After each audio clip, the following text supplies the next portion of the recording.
story I'm about to tell is a hypothetical story, of course, because it takes place in 1807. And as there is no way I could be around or exist in the year 1807, it's just a story. In the year 1807 in Paris, France, there was a church with a bell tower on the top. This church was abandoned after the French Revolution. Because it was abandoned, there was nobody there to ring the bell in the tower, the bell that the townspeople were so used to hearing. They didn't hear it for 4 years. And in the year 1804, they heard it again for the first time. They were used to hearing it ring at noon and at midnight. But when they heard it again, after 4 years of not hearing it, they were only hearing it at midnight, and they didn't understand why. But because it brought back such nostalgia and a sense of the times before, no one questioned it. Everyone just kind of went on with their day and just enjoyed the sounds of the bell at midnight. For 3 years, no one questioned it, and that takes us to the year 1807. In 1807, rich aristocrats bought the church, and they wanted to change it into a glamorous church, you know, with all the paintings and the gold trimmings and everything that you saw from the Renaissance era. Construction would happen during the day, but during the night, the owners needed someone to watch over the property. So they hired a local man to live in the church just to guard it at night. This local man had a daughter. Let's call this daughter Crystal. Crystal was 17 years old, and she was a writer. During the day, she spent most of her time up in the bell tower writing. One day, she dropped her feather pen, and it floated down and landed in a spot that would be too dangerous for her to retrieve it from. She also had multiple feather pens, so she really didn't worry about it. The next day, she goes back up to the bell tower, and she sees that her feather pen has been placed in the spot that she was writing the day before. Crystal, putting two and two together, realizes that there's somebody living in the bell tower. She calls out to see if anybody would answer, and nobody answered. And even though no one answered, it didn't stop her from talking to them. For 11 days straight, Crystal went up to the bell tower and read her stories out loud to the person that she knew was living in the bell tower. On day 12, the person who was living in the bell tower finally showed his face.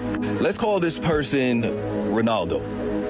At 19, Ronaldo's entire family was attacked by vampires. His mother, his father, his two sisters, and younger brother didn't make it. He was the only one to make it. And by make it, I don't even mean stay alive.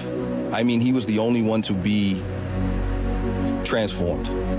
Fearful that the vampires might come back and finish the job, Ronaldo ran and he hid in the safest place he could possibly find, a church. The day Ronaldo was transformed, he was between the age of 17 and 19, somewhere in that space. And although he looked like he was 19 years old, he was actually 28. It might have been the amount of years he was in solitude. It might be that he liked her stories. It might be that he liked her. I don't know. But starting on that 12th day, Crystal and Ronaldo were inseparable. Ronaldo was a banny vampire. Banny vampire is kind of a way to, it's like saying a bastard. Pure vampires are raised, and they're raised by vampires who have been through it for many, many years. This is why you won't usually hear a pure vampire let you in on any secrets about vampires. Ronaldo, being the banny vampire that he was, he told Crystal everything. He told her what happened to his family. He told her that he can't go out in the sunlight. New vampires can't bear the sun yet. Their tolerance hasn't been built enough.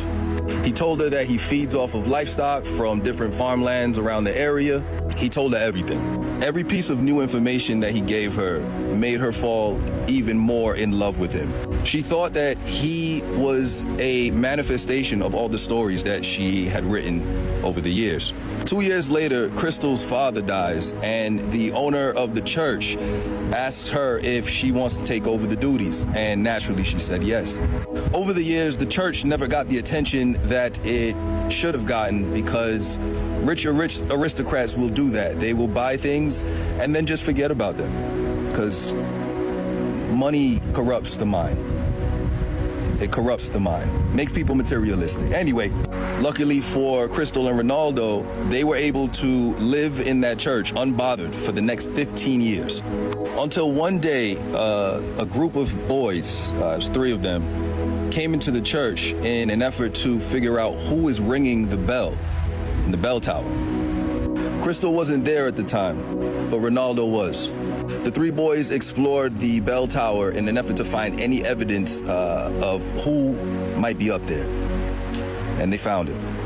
Ronaldo had just finished feeding on a dozen squirrels. His fangs were out, his face was bloody. He looked up and he saw the three boys, and the three boys saw him. It's said that they stared at each other for what seemed like an eternity, not knowing what to do until someone did something. One of the boys picked up a shovel and swung it at Ronaldo. Ronaldo snatched his arm off. The two other boys ran. Ronaldo caught up and caught one of the boys. That boy, too, was dismembered. The last boy ran out of the door, and luckily for him, it was broad daylight. When Crystal got home, she saw the massacre and knew exactly what happened. She told Ronaldo that he needed to leave. Ronaldo wanted no parts of that because he didn't want to leave her. She said, "You're not leaving me, I'm coming with you." She also let him know that she wanted to be just like him. She wanted him to turn her. Knowing that his parents and his siblings didn't make it, he was rightfully so worried about the fact that she might not make it. She pleaded with him and said, "Every day I get older and you stay younger, and I'd love to be with you forever." Not to mention that if she's found out to have been harboring a vampire for this long and didn't tell anybody, they would probably burn her at the stake for being a witch.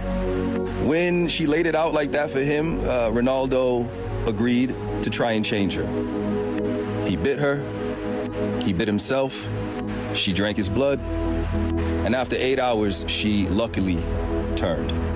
Around the same time, a bunch of townspeople were storming and marching to the church to burn it down.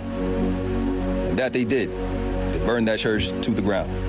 By the morning, the church had fell, and there was no sign of Crystal or Ronaldo. Some people say they burned to a crisp. Others say that they escaped in the night during the frenzy. But I do know that later on in their future, they did meet up with a person, let's call him Vic. They met up with a person named Vic, who then became one of their best friends. And Vic hid them for years until they were able to go out on their own. Or they burnt up in the church. I don't know. It's really all hypothetical.